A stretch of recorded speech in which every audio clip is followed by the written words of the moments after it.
Every couple of years since 2017, the classic Star Wars strategy game Empire at War has received some pretty big updates. For example, re-adding multiplayer support and converting the game to 64 bits, as well as making a bunch of other improvements. This has involved the developer Petroglyph Games working with modders to ask us what our biggest wishes are, and basically incorporating almost everything we've ever asked for, including things with pretty massive implications, like most recently the ability to identify the same unit on the tactical and galactic levels, something we couldn't do at all before. And for a slightly older example, adding the ability to use story scripting for factions beyond just the three in the base game, the Rebel, Empire, and Underworld faction slots. That alone has allowed for massive improvements to Empire at War Expanded, as well as other mods.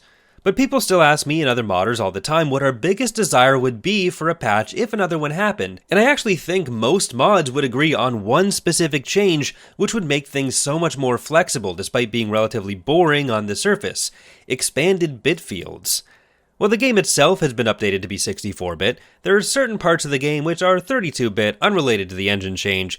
Specifically, the ones I'm talking about here are category mask fields and the property flag fields, which both work off of 32-bit bit fields. Basically, these are labels that are applied to units, but where we're limited to only 32 different types of labels because of how they're stored.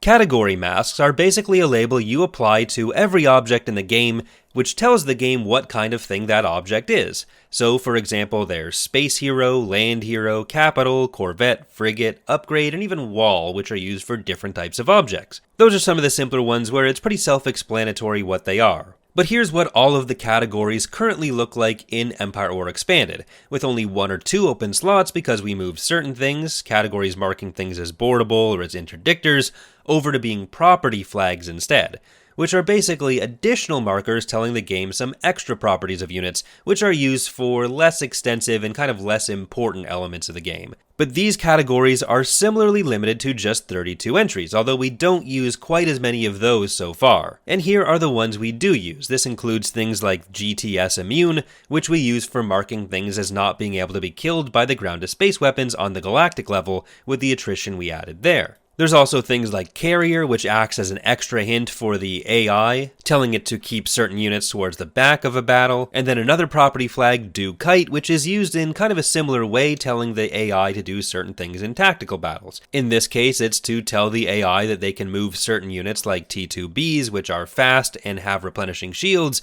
out of direct combat and then back in once the shields have replenished. This is also what we use to tell the boarding script which units are able to be boarded. Despite seeming so simple, these categories and properties form the backbone of how the game treats and differentiates different objects, as well as how we're able to interact with certain objects through scripting, especially when it comes to the AI. But even other simple functions like determining how accurate a hardpoint shots will be against specific ship categories are based on those category masks.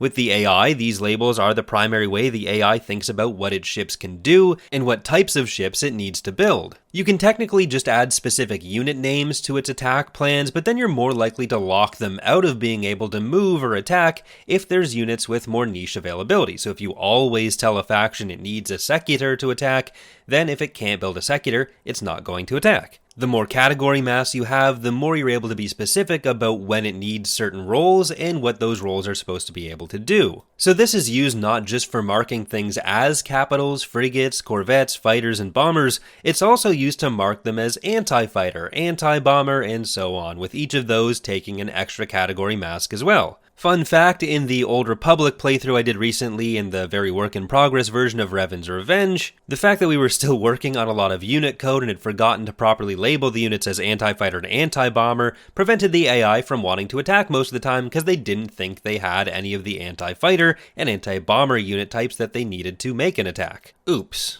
But being able to expand these would be a big deal in making certain behind-the-scenes things more flexible, especially as it comes to the AI and being able to grab objects with specific traits and scripts, as we do with the handling of tactical carriers, boarding, interdictors, and the ground-to-space immunity that I mentioned earlier. Just from a performance level, with scripts being able to find these kinds of categories at will, rather than having bespoke lists in each script to iterate through, it could make a very boring but very impactful change.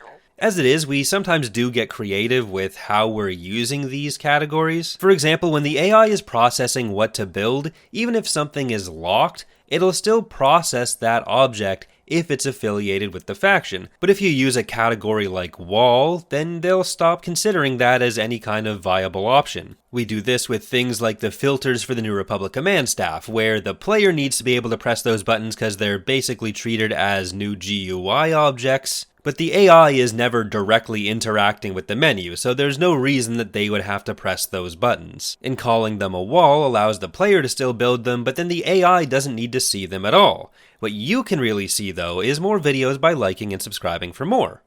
Funnily enough, the idea of expanding these bitfields was first brought up by Petroglyph themselves. Comments in the code referenced the possibility of these being expanded in development if they had needed to, but who knows how difficult that would actually be in practice. These notes are from about 20 years ago when the game was in development. We've been super lucky to get what we have so far at all, especially with changes that are already so modder focused, and we can never know how difficult a specific change may be to implement, or whether we'll even be able to get another patch at all. So as much as it may seem like it, this is absolutely not just a stealth request video, it's just the topic of what we would still want to see changed has been asked a lot, so I thought it would be worth making a video to explain my boring answer. Thank you for watching, and I hope to see you next time.